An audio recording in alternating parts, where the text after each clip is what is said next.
ऐ ईमान वालो, तुम पर रोजे फर्ज करार दिए गए जिस तरीके से तुमसे पहले के लोगों पर। ये मत समझना कि 12-14 घंटे भूखे रहने का हुक्म सिर्फ तुम्हें दिया गया है, पहले की उम्मतों को भी रोजे का हुक्म दिया गया है। ये अलग बात है, उन्होंने तरीका बदल डाला।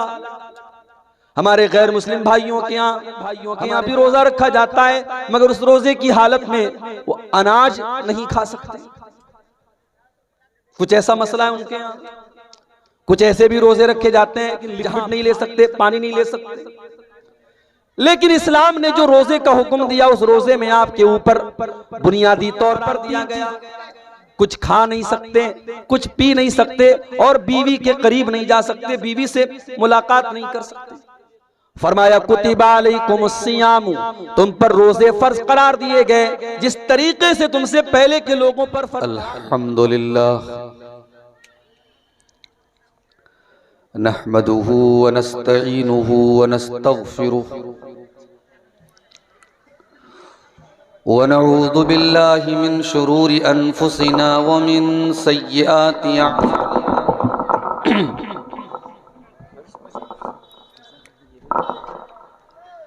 मन यहदिहिल्लाहु फला मुदिल्ल लहु व मन युद्लिल फला हादिय लहु।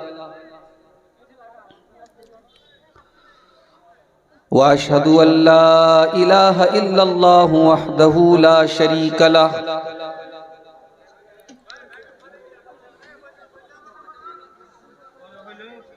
व अशहदु अन्ना मुहम्मदन अब्दुहु व रसूलुहु।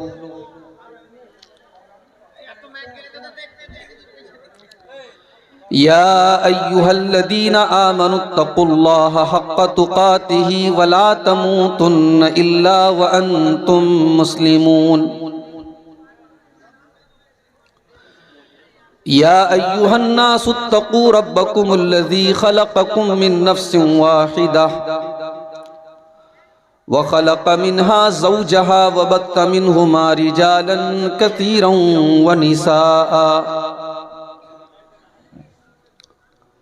वत्तक़ुल्लाहल्लज़ी तसाअलून बिही वल अरहाम इन्नल्लाहा काना अलैकुम रक़ीबा। या अय्युहल्लज़ीना आमनुत्तक़ुल्लाहा व क़ूलू क़ौलन सदीदा युस्लिह लकुम अअमालकुम व यग़फ़िर लकुम ज़ुनूबकुम वमन युतिइल्लाह व रसूलहु फ़क़द फ़ाज़ फ़ौज़न अज़ीमा।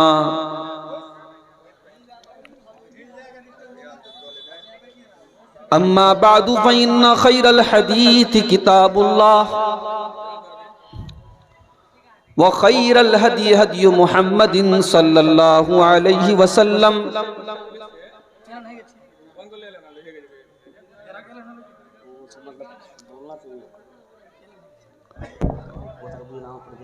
व शर्रल उमूरि मुहदसातुहा व कुल्ल मुहदसतिन बिदअह।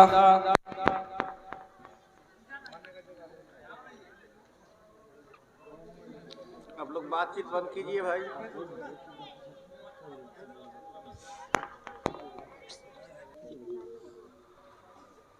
व शर्रल उमूरि मुहदसातुहा व कुल्ल मुहदसतिन बिदअह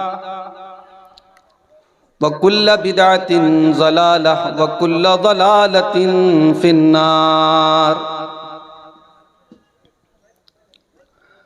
अऊज़ु बिल्लाहि मिनश शैतानिर रजीम। बिस्मिल्लाहिर रहमानिर रहीम। शहरु रमज़ानल्लज़ी उन्ज़िल फ़ीहिल क़ुरआनु हुदल लिन्नासि व बय्यिनातिन मिनल हुदा वल फ़ुरक़ान। व क़ाल अन्नबिय्यु सल्लल्लाहु अलैहि वसल्लम मन लम यदा क़ौल ज़ूरि वल अमल बिही फ़लैसा लिल्लाहि हाजतुन अन यदा ताअमहु व शराबह। सदर मोहतरम, उलमाए किराम, मोहतरम बुजुर्गों, नौजवान भाइयों, पर्दा नशीन माँ और बहनों, प्यारे बच्चों, मैं जानता हूं ये वक्त आपके जलसों का मेन वक्त नहीं है। आमतौर से तकरीरें शुरू होती हैं 9 बजे के बाद, और मैं ये भी मानता हूं, अच्छी तरीके से मालूम है कि इस प्रोग्राम का खाका बहुत पहले से तैयार किया जा चुका है। 12-13 महीना पहले ही आज के इस जलसे की तारीख मुझसे ली गई थी, लेकिन चूंकि मैं एक टीचर भी हूं, एक मदरसे से, गवर्नमेंट मदरसे से मैं वाबस्ता हूं, जुड़ा हुआ हूं, तो गवर्नमेंट सर्विस की अपनी बहुत सारी पाबंदियां होती हैं। मुझे हर हाल में अभी फौरन निकलना है, तकरीर करके मैं फौरन कटिहार चला जाऊंगा, वहां से मुझे ट्रेन पकड़नी है। इसलिए बहुत ही कम वक्त है और बड़ा ही कीमती वक्त है। आपने इतनी दूर से बुलाया है, सुनने के लिए बुलाया है। कुरान और सुन्नत की कुछ बातें आपके सामने बयान भी करना है। अल्लाह ताला से इस दुआ के साथ कि अल्लाह हम सबको कहने और सुनने से ज्यादा अमल करने की तौफीक अता फरमाए, आमीन। मेरे भाइयों, रमजान का बाबरकत महीना अब हमसे बहुत करीब है। गालिबन 23 तारीख को पहला रोजा हम और आप रखेंगे इंशाअल्लाह। आप जानते हैं, हमारे घर में जब कोई बड़ा मेहमान आने वाला होता है तो हम उसके लिए बड़ी तैयारी करते हैं, बड़ा एहतमाम करते हैं, बाथरूम को साफ करते हैं, बिस्तर को सही तरीके से सेट करते हैं, कमरे को साफ करते हैं। फिर जब मेहमान आ जाता है उसे उसे हम ऐसी मेहमान नवाजी उसके साथ हम करते हैं कि मेहमान याद रखे। और खास तौर से अगर मेहमान कोई बहुत बड़ी शख्सियत, मेहमान कोई ऐसा हो कि एक तो वो बड़ी शख्सियत है और हमारा बहुत बड़ा फायदा उसके साथ जुड़ा हुआ है, तब तो हम और ज्यादा अपने मेहमान की कद्र करते हैं। और अगर वो मेहमान बड़े शॉर्ट टाइम के लिए आ रहा हो, उस मेहमान ने आने के पहले ही बता दिया हो कि भाई देखो मैं ज्यादा टाइम तक रुकूंगा नहीं, मैं बहुत सारे गिफ्ट लेके आऊंगा, बहुत सारे इनाम लेके आऊंगा, मगर आके मैं बहुत जल्दी चला जाऊंगा, तब हम और आप क्या करेंगे? अगर हम समझदार होंगे, अक्लमंद होंगे, होश के नाखून लेंगे, तो हम उस मेहमान की इज्जत करेंगे, उसकी कद्र करेंगे, और जितने दिन तक वो मेहमान हमारे बीच में रहेगा हम उसको कोई तकलीफ नहीं पहुंचाएंगे। रमजान का मुबारक महीना भी एक मेहमान की शक्ल में हमारे और आपके पास आ रहा है, और ये वो मेहमान है जो अपने अंदर अल्लाह तबारक व तआला के बहुत सारे इनामात, बहुत सारी रहमतें लेकर के आ रहा है।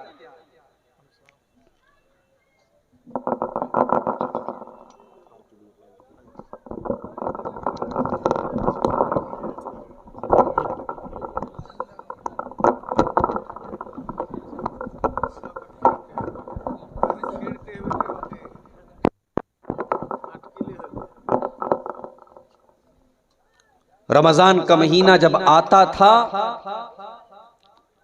तो इस महीने को अल्लाह के नबी सल्लल्लाहु अलैहि वसल्लम और सहाबे किराम आम महीनों की तरह नहीं समझते थे। इस महीने को का इंतजार किया जाता था,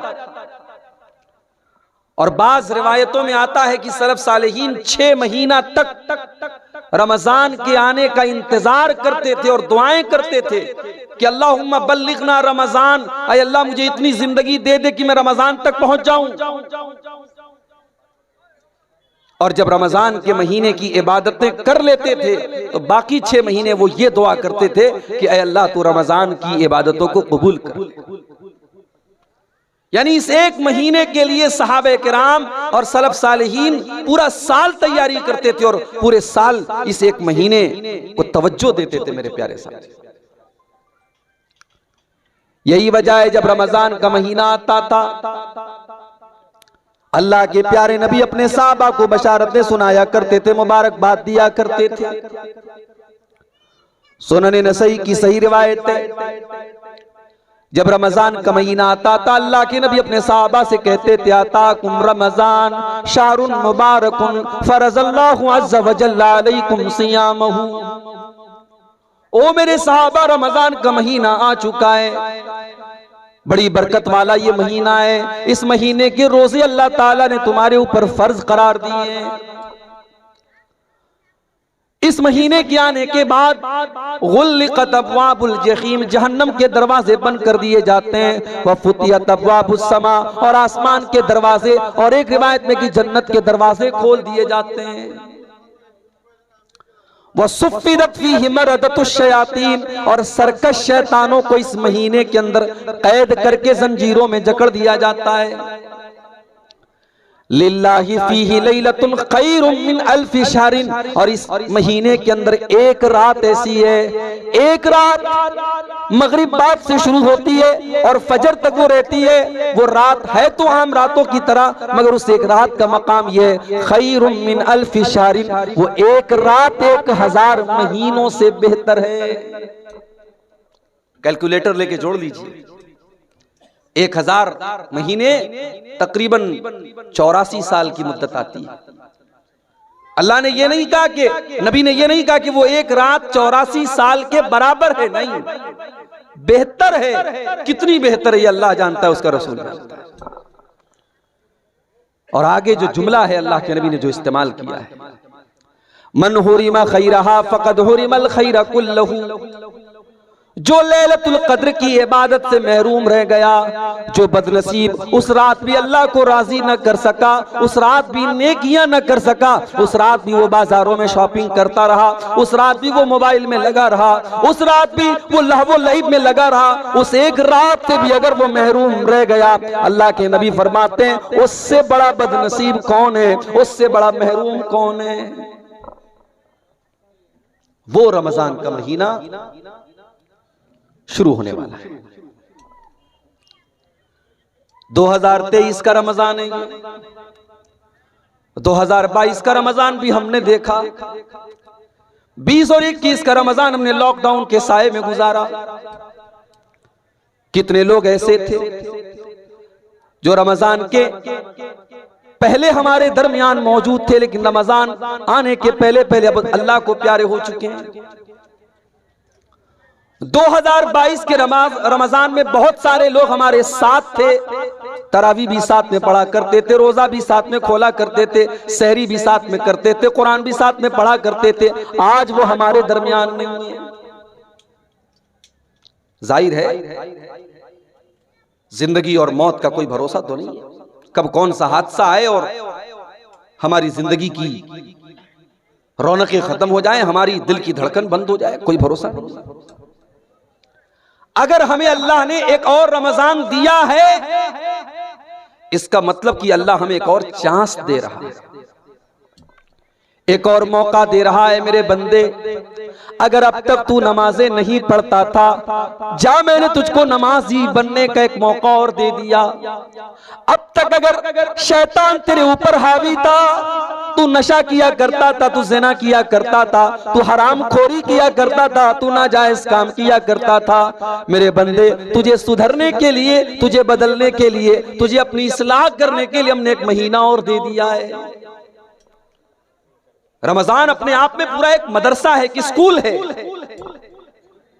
जैसे आपके यहां बच्चों ने पढ़ा, दस्तारे फजीलत रखी जा चुकी है, रखी जाने वाली है, रखी जाने वाली है। बच्चे हिफ्ज करते हैं, उनके सर पे हिफ्ज की दस्तार रखी जाती है कि साहब ये आज से हाफिज कुरान बने। हमारे जामिया सलफिया बनारस में 10 साल तक तालीम हासिल करने के बाद सनद फजीलत दी जाती है कि साहब अब आज से आप अब्दुल गफ्फार सलफी साहब हो गए, जामिया सलफिया का नाम आपके साथ जुड़ गया, आपको फजीलत की सनद दी जा रही है।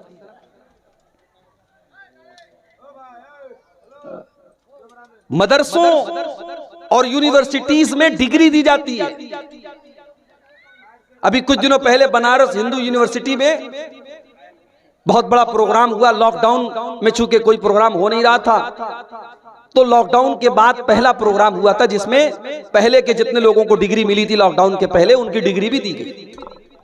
उसमें मेरी डिग्री भी मुझे मिली, पीएचडी की डिग्री। तो उस प्रोग्राम को कहते हैं कॉन्वोकेशन का प्रोग्राम, जिसमें डिग्री बांटी जाती है। भाई अब ये सिलसिला तो पता नहीं कब तक चलता रहेगा। अब अल्लाह के वास्ते अब जो लोग आए उनको बोल दीजिए। अब ये 5-5 मिनट इस तरीके से जो है, अब जो लोग आएंगे हम उनको फिर सेट करने में वक्त दें तो बहुत मुश्किल हो जाएगा। तो डिग्री इन मदरसों और स्कूलों में डिग्री मिलती है कि साहब ये मदरसे से पढ़ के गए हैं, इनको डिग्री मिल रही है, स्कूल से पढ़ के गए, इनको डिग्री मिल रही है। रमजान भी अपने आप में एक मदरसा है, एक स्कूल है, एक तरबियत गाह है। जब एक महीने का रमजान आप अच्छी तरीके से गुजार लेते हैं, अल्लाह कुरान करीम के दूसरे पारे में फरमाता है, या अय्युहल्लज़ीना आमनू कुतिबा अलैकुमुस्सियामु कमा कुतिबा अलल्लज़ीना मिन क़ब्लिकुम लअल्लकुम तत्तक़ून।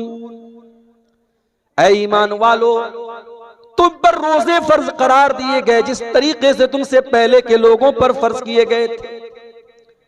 ये मत समझना कि 12-14 घंटे भूखे रहने का हुक्म सिर्फ तुम्हें दिया गया है, तुमसे पहले की उम्मतों को भी रोजे का हुक्म दिया गया है। यह अलग बात है उन्होंने तरीका बदल डाला। हमारे गैर मुस्लिम भाइयों के यहाँ, हमारे बरादराने वतन भाइयों के यहाँ भी रोजा रखा जाता है, मगर उस रोजे की हालत में वो अनाज नहीं खा सकते। कुछ ऐसा मसला है उनके यहाँ। कुछ ऐसे भी रोजे रखे जाते हैं जहां आप खा तो सकते हैं लेकिन लिक्विड नहीं ले सकते, पानी नहीं ले सकते। लेकिन इस्लाम ने जो रोजे का हुक्म दिया, उस रोजे में आपके ऊपर बुनियादी तौर पर 3 चीजों को हराम करार दिया गया। कुछ खा नहीं सकते, कुछ पी नहीं सकते, और बीवी के करीब नहीं जा सकते, बीवी से मुलाकात नहीं कर सकते। फरमाया कुतिबा अलैकुमुस्सियामु, तुम पर रोजे फर्ज करार दिए गए जिस तरीके से तुमसे पहले के लोगों पर फर्ज करार दिए गए थे, लअल्लकुम तत्तकून। और ये रोजे का हुक्म इसलिए दिया गया ताकि तुम मुत्तकी बन जाओ, तुम्हें तकवा की सर्टिफिकेट मिल जाए। 1 महीने का रोजा रखने के बाद तुम्हारे अंदर तकवा पैदा हो जाए, तुम मुत्तकी बन जाओ। रमजान हमें तकवा सिखाता है मेरे भाई। अप्रैल का महीना पड़ने वाला है, रमजान में जाहिर है सख्त गर्मी का मौसम रहता है। सुबह 4:30 बजे 4 बजे आपने सहरी खाई है, आपने जो भी खाया है, जो भी पिया है, सुबह 4 बजे आपने खाया पिया है। 12:30 बजे जोहर की अजान हो रही है, आपका हलक सूख करके कांटा हो चुका है और प्यास के मारे आपका बुरा हाल है। आप मस्जिद में आते हैं, वजू बनाने के लिए आपने अपने हाथों को धोया और हाथ धोने के बाद आपने कुल्ली करने के लिए अपने मुंह में पानी डाला। ठंडा ठंडा पानी आपके मुंह के अंदर गया, आपका हलक सूख करके कांटा हो रहा है। उस कुल्ली के पानी के अगर 2-4 कतरे आप अपने हलक के नीचे उतार लें, कोई देखने वाला नहीं है,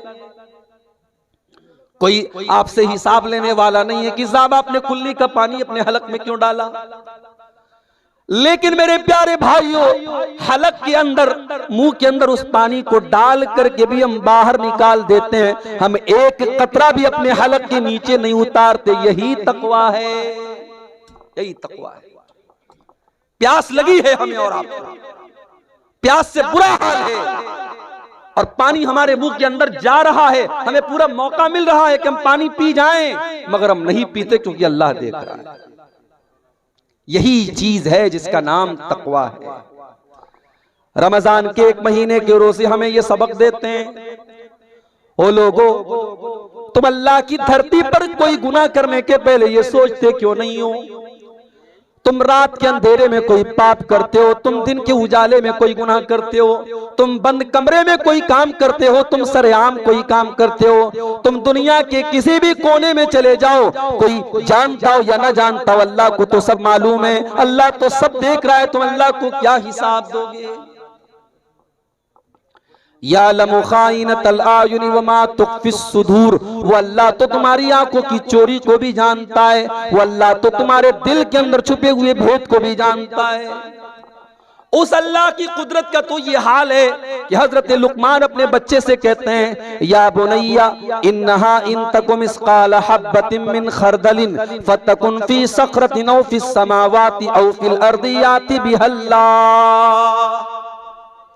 ऐ मेरे बच्चे, एक राई के दाने के बराबर भी अगर कोई चीज होगी, किसी चट्टान के नीचे छुपी होगी, आसमानों में कहीं होगी, जमीन में कहीं होगी, याति बिहल्लाह, उस एक राई के दाने के बराबर की चीज को भी अल्लाह ताला सामने ले आएगा।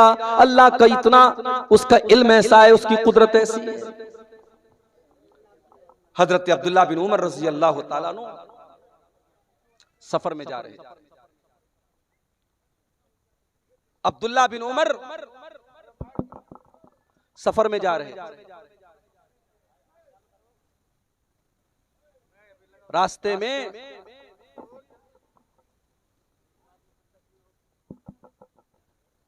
हजरत अब्दुल्ला ठंडा हो गया।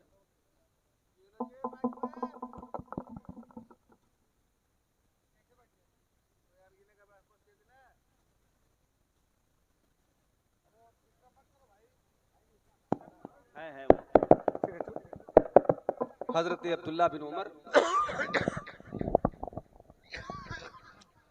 अब्दुल्ला बिन उमर रजी अल्लाह ताला अन्हु सफर पे जा रहे थे।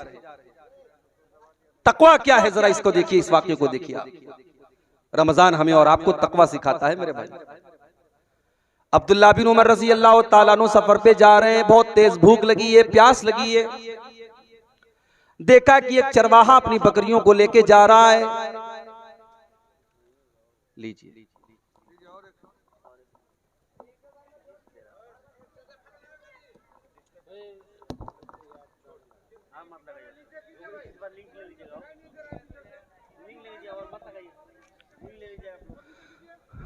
अब आप गौर कीजिए, बकरा चरवाहा बकरियों को लेके जा रहा है। अब्दुल्ला बिन उमर रज़ी अल्लाह ताला अन्हु ने चरवाहा से कहा, भाई मैं मुसाफिर हूं, बहुत तेज मुझे प्यास लगी है, अपनी एक बकरी का दूध मुझे दू करके दे दो, मैं तुमको कीमत दे देता हूं। चरवाहा बोला कि माफ कीजिएगा, ये बकरियां मेरी नहीं है, मेरा काम सिर्फ चराना है, मुझे इसकी सर्विस दी गई है, मैं आपको बकरियों का दूध नहीं दे सकता क्योंकि ये मेरी मिल्कियत नहीं है। आज हम और आपको शिकायत होती है ना कि सरकारी ऑफिसों में लोग रिश्वत लेते हैं। क्यों लेते हैं? करप्शन क्यों है? भ्रष्टाचार क्यों है? बदनुमानी क्यों है? सबकी बुनियाद यही है मेरे प्यारे भाइयों, तकवा नहीं है, अल्लाह का डर नहीं है। वो चरवाहा, उसने कोई डिग्री हासिल नहीं की है, कोई पढ़ा लिखा इंसान नहीं है वो, मगर उसे पता है कि सही क्या है और गलत क्या है। उसने कहा माफ कीजिए, मैं इन बकरियों का दूध आपको नहीं पिला सकता, मुझे इसकी अथॉरिटी हासिल नहीं है। अब्दुल्ला बिन उमर ने देखा एक चरवाहे के अंदर इतना अल्लाह का डर कैसे पैदा हो गया। आपने ऑफर किया उसको आजमाने के लिए, उसके तकवा का इम्तिहान लेने के लिए आपने एक ऑफर किया। आपने कहा अच्छा एक काम करो, तुम एक बकरी मुझे दे दो, मैं बकरी का दूध भी दूध लूंगा और जरूरत पड़ी तो मैं ज़बा करके उसका गोश्त भी खा जाऊंगा और तुमको मैं पैसा भी दे देता हूं, कीमत भी दे देता हूं। अब तुम्हारा मालिक अगर सवाल करे तो तुम कह देना कि रास्ते में भेड़िया आया था और एक बकरी को लेके चला गया, तुम्हारा मालिक भी खामोश हो जाएगा, तुम्हारा भी फायदा मेरा भी फायदा। ये ऑफर पेश किया अब्दुल्ला बिन उमर रज़ी अल्लाह ताला अन्हु। अब जरा रिवायत के अल्फाज सुनिएगा। इब्ने कसीर अल बिदाया व निहाया में और इब्ने साद तबकात में इस वाक़े को नकल करते हैं कि वो चरवाहा अब्दुल्ला बिन उमर से कहता है कि ठीक है, बहुत अच्छा ऑफर आपने पेश किया, मुझे पैसे मिल गए, आपको बकरी मिल गई, मालिक को मैंने खामोश कर दिया, सारी बातें आपकी बिल्कुल सही हैं, मगर मुझे सिर्फ एक सवाल का जवाब दे दीजिए, फ़अैन अल्लाह, मालिक तो मेरा मुतमईन हो गया, आप भी खुश हो गए, मैं भी खुश हो गया, लेकिन अल्लाह ताला को मैं क्या जवाब दूंगा, मैं अल्लाह को क्या हिसाब दूंगा। कल कयामत के दिन अल्लाह की बारगाह में जब पूछा जाएगा तूने अपने मालिक के साथ खयानत क्यों की, तूने अपने मालिक के साथ बेईमानी क्यों की, तूने अपने मालिक की बकरी दूसरे को क्यों दी, मुझे बता दीजिए मैं अल्लाह को क्या जवाब दूंगा। ओ लोगों, अब्दुल्ला बिन उमर की आंखों से आंसू आ गए। एक देहाती चरवाहे के अंदर, एक मामूली से चरवाहे के अंदर अल्लाह का इतना डर मौजूद है। उस मालिक उस चरवाहे के मालिक का पता लगाया, इसका मालिक कौन है, और मदीना के अंदर आकर के उसकी कीमत अदा करके उसको आजाद करवाया। और जब उसको आजाद करवाया तो अब्दुल्ला बिन उमर ने उस गुलाम से कहा, उस चरवाहे से कहा कि आज तेरे इस एक जुमले ने तुझे दुनिया की गुलामी से बचा लिया, और मुझे उम्मीद है कि कयामत के दिन जहन्नम की आग से भी तुझे ये जुमला बचाएगा। फ़अय्न अल्लाह, अल्लाह को क्या जवाब दूंगा, अल्लाह को क्या हिसाब दूंगा। रमजान का महीना यही ट्रेनिंग हमें देता है मेरे प्यारे साथी। और बड़े बदनसीब हैं वो लोग जो भूखे और प्यासे रहने का मतलब समझते हैं रमजान का महीना। बहुत सारे लोगों को समझ में आता है रमजान का मतलब भूखे रहना है, प्यासे रहना। माफ कीजिए, हमारे भूखे रहने से अल्लाह को कोई फायदा नहीं, न हमारे प्यासे रहने से अल्लाह को कोई फायदा नहीं। वो तो मेडिकल साइंस भी कहती है कि रोजा हम अपने फायदे के लिए रखते हैं, उसमें हमारा फायदा है, उसमें अल्लाह का नौज़ बिल्लाह कोई फायदा नहीं। लेकिन अगर हम रमजान के महीने में रोजा रख करके भी झूठ बोल रहे हैं, रमजान के महीने में रोजा रख करके भी हम गीबत कर रहे हैं, चुगली कर रहे हैं, लोगों की इज्जत और आबरू पर हमला कर रहे हैं, तो माफ कीजिए, हमें और आपको भूखे प्यासे रहने का कोई मतलब नहीं। अल्लाह के प्यारे नबी फरमाते हैं, मल्लम यदा कौल ज़ूरी वल अमल बिही, जो रोजा रख करके, जो 15-15 घंटे भूखे और प्यासे रह करके भी झूठ बोलता हो, गलत काम करता हो, गलत बातें मुंह से निकालता हो, फलैसा लिल्लाहि हाजतुन अन यदा तामहु व शराबहु, अल्लाह को कोई जरूरत नहीं है वो अपना खाना छोड़ दे, अपना पानी छोड़ दे, उसके भूखे प्यासे रहने से अल्लाह को कोई फायदा नहीं है। एक और हदीस में अल्लाह के नबी फरमाते हैं, कम मिन साइमिन लैसा लहू मिन सियामिही इल्लल जू, कितने रोजेदार ऐसे हैं कि रोजा रखने के बावजूद उनके नामे आमाल में एक रोजा भी नहीं लिखा जाता। भूख और प्यास के अलावा उनको कुछ भी नसीब नहीं होता। व कम मिन काइमिन लैसा लहू मिन क़ियामिही इल्लस सहर, और कितने रातों को जाग जाग करके इबादत करने वाले लोग हैं, उनके नामे आमाल में एक रात की तहज्जुद या एक रात की तरावी भी नहीं लिखी जाती, उनके नामे आमाल में सिर्फ रात को जागना लिखा होता है। तो रमजान में अपनी नीयत को दुरुस्त कर लो मेरे भाई।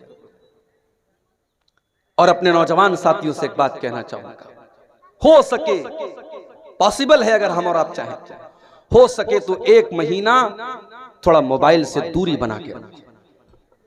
इस मोबाइल ने, अल्लाह की कसम खा के कहता हूं, इस मोबाइल ने आज हमारी नेकियों को बर्बाद कर दिया है, हाजियों के हज बर्बाद कर दिया है, उम्रे करने वालों के उम्रे बर्बाद कर दिया है, सदका खैरात करने वालों के सदका खैरात को इस मोबाइल ने आज बर्बाद कर दिया।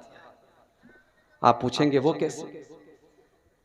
आइए मैं एक हदीस आपको सुना देता हूं, हदीस सुन लीजिए, आपको बात समझ में आ जाएगी कि मोबाइल किस तरीके से हमारी नेकियों को खा रहा है। इब्ने माजा की सही रिवायत है, हजरत सौबान रज़ी अल्लाह ताला अन्हु हदीस के रावी, अल्लाह के प्यारे नबी फरमाते हैं सल्लल्लाहु अलैहि वसल्लम, लअलमन्ना अक़वामम मिन उम्मती यातूना यौमल क़ियामति बिहसनातिन अमसाल जिबाल तिहाम तबीदन, मैं अपनी उम्मत के ऐसे लोगों को जानता हूं जो कयामत के दिन तिहामा की पहाड़ियों के बराबर नेकी लेकर के आएंगे। नबी ने नेकी का नाम नहीं लिया, पहाड़ों के बराबर नेकी लेके आएंगे। अब जितनी नेकी हम और आप जिसको नेकी समझते हैं उसको आप यहाँ पे मेंशन कर दीजिए, जिक्र कर दीजिए। नमाज है, रोजा है, तिलावत है, अल्लाह का जिक्र है, सदका खैरात है, हज है, उम्रा है, पहाड़ों के बराबर नेकी लेकर के आएगा। फयजअलुहल्लाहु अज़्ज़ व जल्ल हबाअम मंसूरा, पहाड़ों के बराबर नेकियां लेकर के आएगा, लेकिन अल्लाह ताला उसकी नेकियों को रेजा रेजा कर देगा, हवा की तरह उड़ा देगा। उसकी एक नेकी भी अल्लाह ताला क्यों कबूल नहीं की जाएगी। सहाबा डर गए, पहाड़ों के बराबर नेकी लेके आ रहा है और एक भी नेकी उसके काम नहीं आ रही। सहाबा डर गए। हजरत सौबान रज़ी अल्लाह ताला अन्हु ने फौरन कहा, अय अल्लाह के नबी,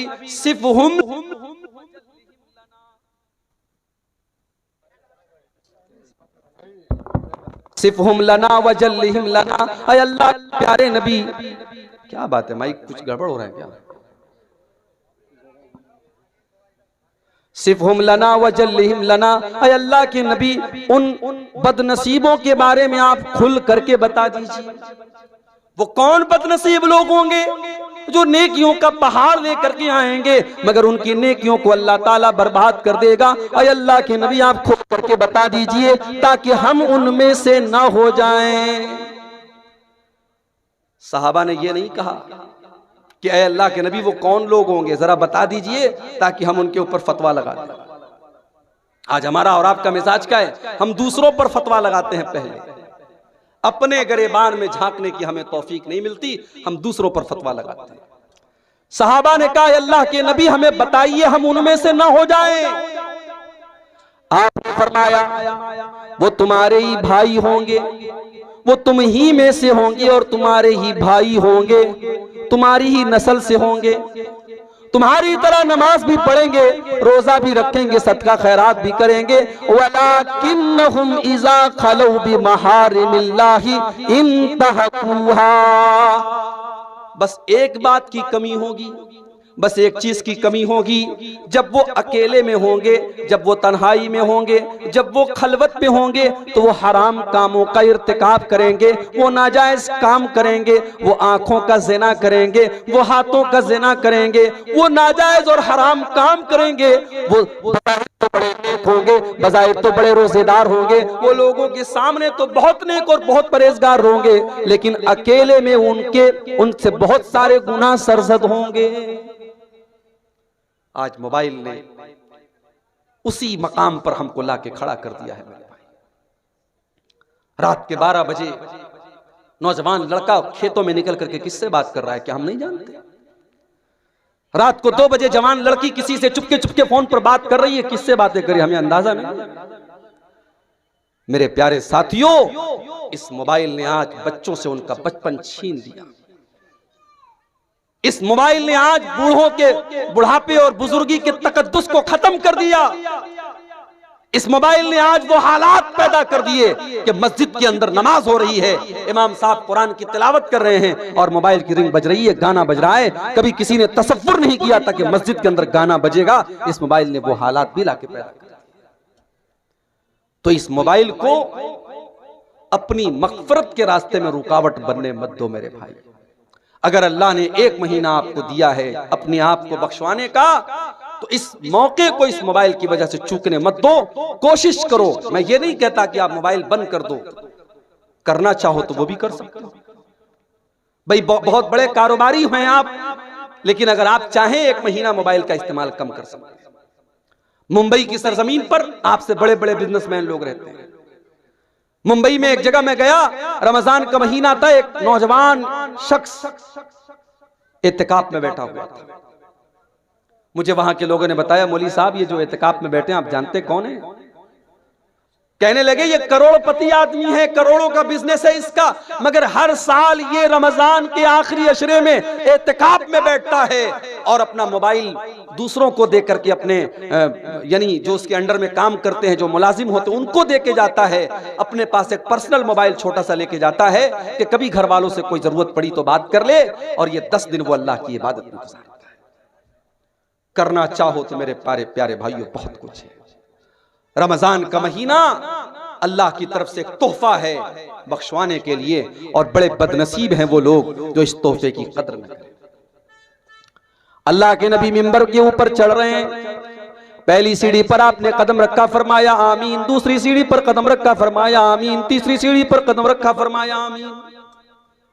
सही तरगीब व तरहीब की रिवायत है, आपने मिंबर की 3 सीढ़ियों पर कदम रख करके आमीन कहा। साहबा को बड़ी हैरत हुई, अय अल्लाह के नबी क्या बात है, आपने बार बार आज आमीन क्यों कहा?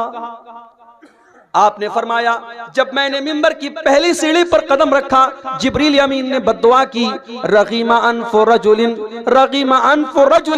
अदरक रमजान फलम युगफर लहू, उस इंसान के लिए बर्बादी हो जिसने रमजान का महीना तो पाया मगर अपनी बख्शिश न करवा सका। रमजान का महीना मिला और उसकी बख्शिश न हो सकी, बर्बादी हो उस इंसान के लिए। जिब्रील ने बद्दुआ की, मैंने आमीन कहा। दूसरी सीढ़ी पर कदम रखा, जिब्रील अमीन ने बद्दुआ की, रगीमा अनफु रजुलिन अदरक इंदहुल किबरा वालिदाहु, उसके वालिदैन बुढ़ापे को पहुंच गए, उसने अपने माँ बाप को बुढ़ापे की हालत में पाया, फलम युगफर लहू, और अपनी बख्शिश न करवा सका। माँ बाप उसको बुढ़ापे में मिले, उनकी खिदमत करके अपने आप को जन्नत का हकदार न कर सका, उस बदनसीब इंसान के लिए बर्बादी हो। जिब्रील ने बद्दुआ की और प्यारे नबी ने आमीन कही। और मिंबर की तीसरी सीढ़ी पर जब आपने कदम रखा, कहा कि जिब्रील ने बद्दुआ की, रगीमा अनफु रजुलिन ज़ुकिरतु इंदहु फलम युसल्ली अलैया, बर्बादी हो उस इंसान के लिए जिसके सामने उसके प्यारे नबी जनाब मुहम्मदुर रसूलुल्लाह सल्लल्लाहु अलैहि वसल्लम का नाम लिया गया और उसने दरूद नहीं पढ़ा, कम से कम सल्लल्लाहु अलैहि वसल्लम तक उसने नहीं पढ़ा, उसके लिए भी आपने बर्बादी की बद्दुआ की। आपके गांव में जब मैं आया, मैंने ईदगाह की नजर आई, मैंने लोगों से पूछा, माशाअल्लाह बड़ी अच्छी ईदगाह है।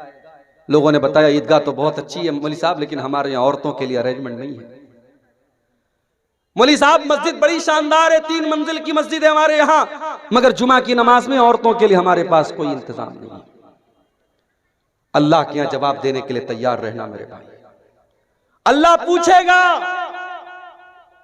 कि मेरे बंदो, तुम्हारे घर की औरतों को बिगाड़ने के लिए जिस दौर में टीवी के सीरियल मौजूद थे, यूट्यूब के वीडियो मौजूद थे, इंस्टाग्राम मौजूद था, व्हाट्सएप मौजूद था, फेसबुक मौजूद था, तुमने अपने घर की औरतों की इस्लाह करने के लिए क्या रास्ता अपनाया?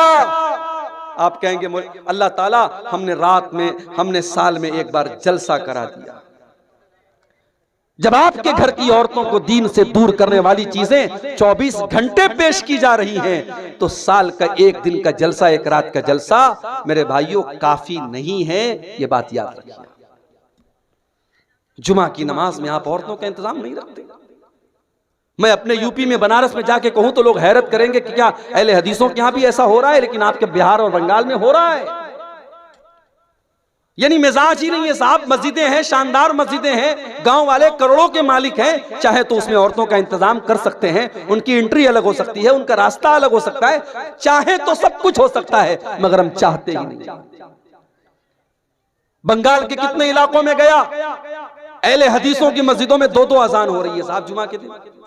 मैंने पूछा ऐसा क्यों हो रहा है? बोले मौलवी साहब एक जमाने से होता चला आया।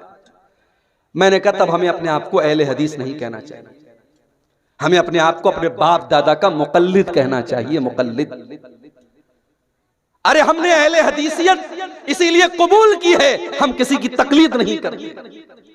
जब हमने इमाम अबू हनीफा, इमाम मालिक, इमाम शाफई और इमाम अहमद इब्न हंबल जैसे बड़े बड़े इमामों की तकलीद नहीं की, तो अपने बाप दादा की तकलीद करेंगे हम? आज बंगाल के कितनी मस्जिदों में फर्ज नमाज के बाद मौलवी साहब हाथ उठा के दुआ कर रहे हैं, इज्तिमाई दुआ हो रही है, इमाम साहब दुआ कर रहे हैं, सारी पब्लिक आमीन कहे। क्यों हो रहा है मेरे भाई? ये तकलीदी जहन क्यों है आपके यहाँ? रमजान का महीना आ रहा है, कम से कम आप अपनी मस्जिदों में औरतों के लिए इंतजाम कराओ मेरे भाई। मैं आपकी गैरत को जगा रहा हूं। मेरे नौजवानों, अगर अपने कौम की औरतों को बचाना चाहते हो, अगर चाहते हो कि तुम्हारे गांव की लड़कियां और बहनें तुम्हारी कल आने वाले दिनों में जो हालात हैं मुर्तद न हो जाएं, तो अल्लाह के वास्ते अपनी बेटियों को ईमान सिखाओ, उनको इस्लाम सिखाओ, उनको कुरान और सुन्नत सिखाओ। और उसको सिखाने का सबसे सिंपल तरीका यह है कि कम से कम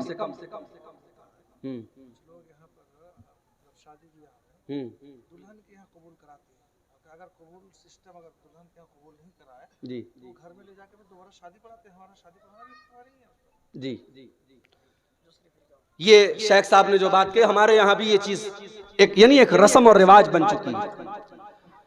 जब निकाह होता है, मौलवी साहब जब निकाह पढ़ाने के लिए आते हैं, तो शरीयत का मसला क्या है कि लड़की से इजाजत ले लेना काफी है, और वो इजाजत लड़की का बाप ले ले लड़की के घर का कोई बड़ा जिम्मेदार ले ले, वो इजाजत ले लेना काफी है। निकाह पढ़ाने वाले का बाकायदा जा करके कि मोहतरमा फलाना बिनते फला, आपका निकाह फला बिन फला के साथ हो रहा है, क्या आपको कबूल है? ये जो पूरा एक सिस्टम राइज है, ये कहीं कुरान और सुन्नत से साबित नहीं।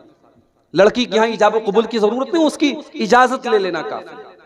मगर हमारे यहाँ साहब यानी इतना इसको रिवाज की अहमियत दे दी गई कि शेख साहब ने बताया अगर कहीं इस तरीके से लड़की के यहाँ अगर इजाब कबूल नहीं होता है तो निकाह को अधूरा माना जाता है, अलग से उसका निकाह कराया जाता है कि साहब हमारा निकाह अधूरा हो गया। मैं खुद निकाह पढ़ाने जाता हूं, 3 बार इजाब कबूल कराने का हमारे यहाँ रिवाज है। अगर मैंने एक बार करा दिया तो साहब पीछे से आवाजें आने लगती, मौलवी साहब थोड़ा 1-2 बार और करा दीजिए। मैंने कहा अरे दुल्हे ने बोल दिया, आप सबने सुन लिया, मैं बहरा नहीं, आप बहरे नहीं, जरूरत क्या है?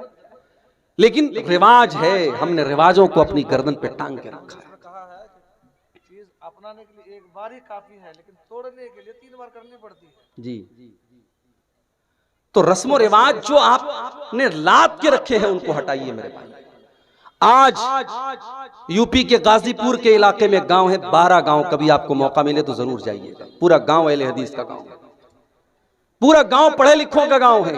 पुलिस में और आर्मी की सर्विस में वहां 70% लोग आपको मिल जाएंगे, पढ़े लिखे लोगों का गांव है। मगर अहले हदीस का घर है, मुसलमान का घर है। शादी हो रही है साहब, सुहाग की जो चीजें जाती हैं, शादी के मौके पर जो चीजें जाती हैं, उसमें सिंदूर भी जाता है औरत के मांग में भरने के।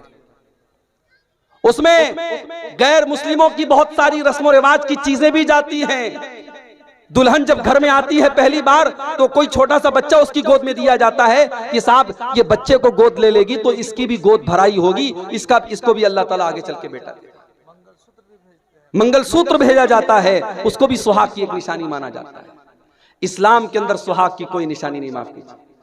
शादीशुदा औरत के लिए उसके बदन में कोई निशानी नहीं है कि इस्लाम ने कहा कि हाँ ये शादीशुदा होने की औरत की अलामत है। हाँ बस एक पहचान है, ये जो शादीशुदा औरत रहेगी वो अपने शौहर के लिए सजेगी संवरेगी, उसको उसके सजने संवरने का हुक्म दिया गया। बाकी ये मंगलसूत्र और ये सिंदूर, ये तमाम की तमाम मुशरिकाना चीजें हैं, गैर मुस्लिमों की रस्में हैं, इस्लाम का उससे कोई ताल्लुक नहीं।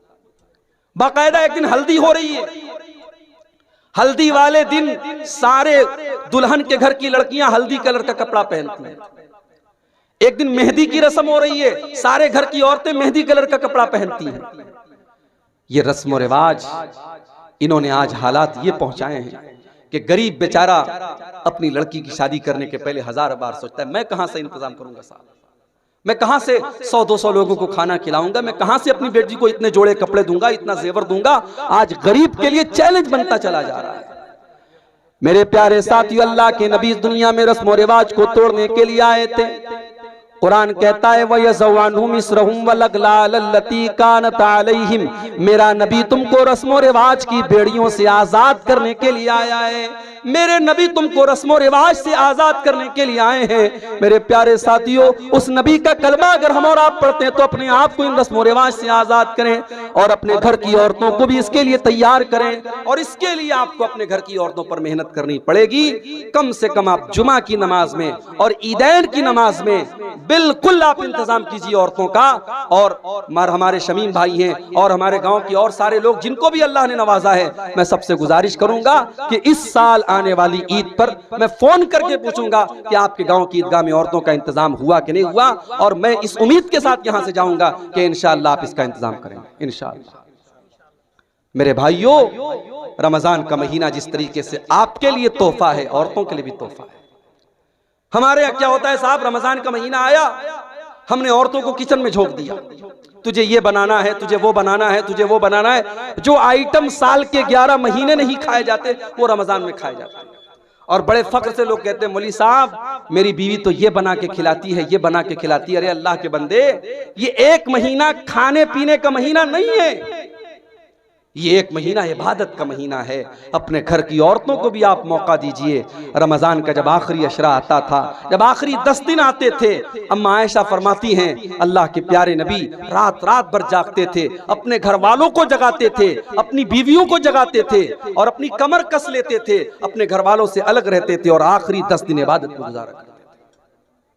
तो औरतों को भी आप शामिल कीजिए, और हो सके तो सोशल मीडिया से दूर रहिए, और कुरान को वक्त दीजिए मेरे भाई। अल्लाह ने साल के 12 महीनों में कुरान को नाजिल करने के लिए रमजान को क्यों चुना? शाहरु रमजान अल्लज़ी उन्ज़िला फ़ीहिल कुरान, रमजान का महीना वो है जिसमें कुरान को उतारा गया। हुदल लिन्नास, ये कुरान सारी मानवता को रास्ता दिखाता है। बय्यिनातिम मिनल हुदा वल फुरकान, इस कुरान के अंदर ऐसी आयतें हैं जो हक और बातिल को खोल खोल के बयान करती हैं। हमने रमजान को तबर्रुक की किताब बना लिया, हमने कुरान को पढ़ करके दम करने की किताब बना लिया। कुरान तो दिल की बीमारियों के लिए शिफा है, कुरान तो हिदायत की किताब है। कम से कम रमजान में आप इस कुरान पर गौर कीजिए मेरे भाइयों, इस कुरान को पढ़ करके समझ करके पढ़ने की कोशिश कीजिए। और एक बात याद रखिए, जब आप कुरान की तिलावत करेंगे उसकी खैर और बरकत आप अपने जिस्म के ऊपर भी महसूस करेंगे, अपने मिजाज के ऊपर भी महसूस करेंगे। अब्दुल्लाह बिन अब्बास रज़ी अल्लाह ताला अन्हु फरमाते हैं, जब अल्लाह के प्यारे नबी रमजान का महीना आता था, हजरत जिब्रील अलैहिस्सलाम को कुरान पढ़ पढ़ के सुनाया करते थे। और जब कुरान पढ़ पढ़ के आप सुनाया करते थे तो उसका असर ये होता था, काना अजवद मिन अर्रीहिल मुरसला, अल्लाह के प्यारे नबी तेज चलने वाली आंधी से ज्यादा आपकी सखावत और फैयाजी का आलम होता था। एक तेज चलने वाली आंधी से भी ज्यादा अल्लाह के प्यारे नबी की सखावत होती थी।